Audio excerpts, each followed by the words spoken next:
Okay, so maybe wondering why that intro was completely muted and wearing different clothes. That'd be because I didn't do a mic check before recording all of this week's video, so it's in total silence, I just learned.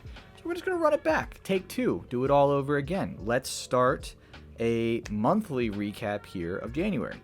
We're going to start with just a little bit of self-congratulations, get a little pat on the back. Made it to the end of a month. I mean, look at the trends and charts. I don't know why I pointed over there. It's going to be directly on the screen. Yeah, look, using kind of the Apple Watch rings as the measure of my goals here, you can really see that every day except for Sundays and maybe a Saturday here and there, I hit my goals and worked out and got my stand hours, did everything.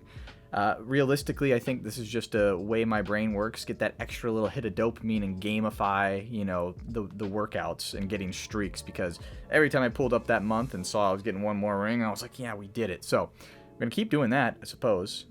In line with that sort of self-gratification, look at these trends. I mean, hey, who would have thought that going from a purely holiday schedule, eating, drinking, whatever, and not working out, to a full month of 6 workouts a week would increase your trends of activity, exercise minutes, and workouts done. But, really great stuff there. Loving it.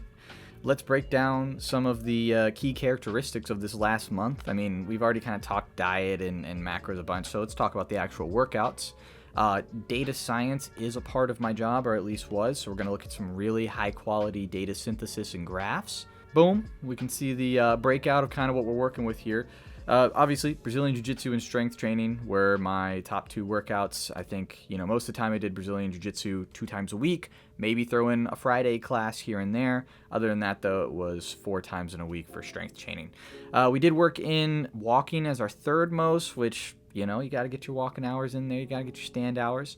And then running worked its way. I think we did 3 total runs over the course of the month of January. But funny enough, looking at the actual kind of caloric differences, right? Brazilian Jiu-Jitsu is far and ahead, the best way to burn calories, which is not surprising. It's more intensive than a run, but it also has kind of the length and stamina of the cardio that running gets you.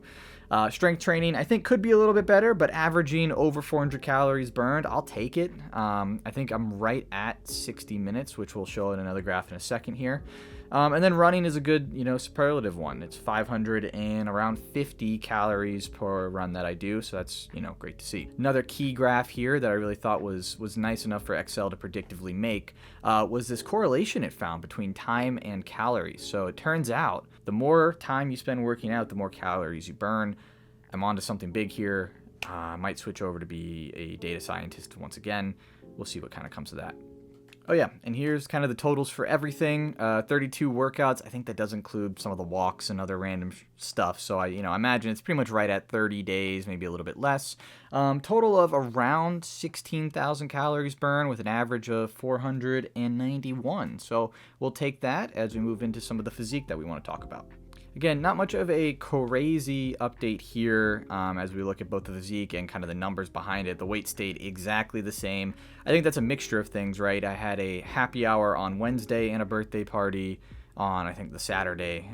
So there was alcohol consumption and some, not really even snacks, but mainly just the alcohol. But one thing that I'm trying to do is just, for those things, not to completely go abstinent, but really just consider alcohol moderation, and so that was a big piece of it.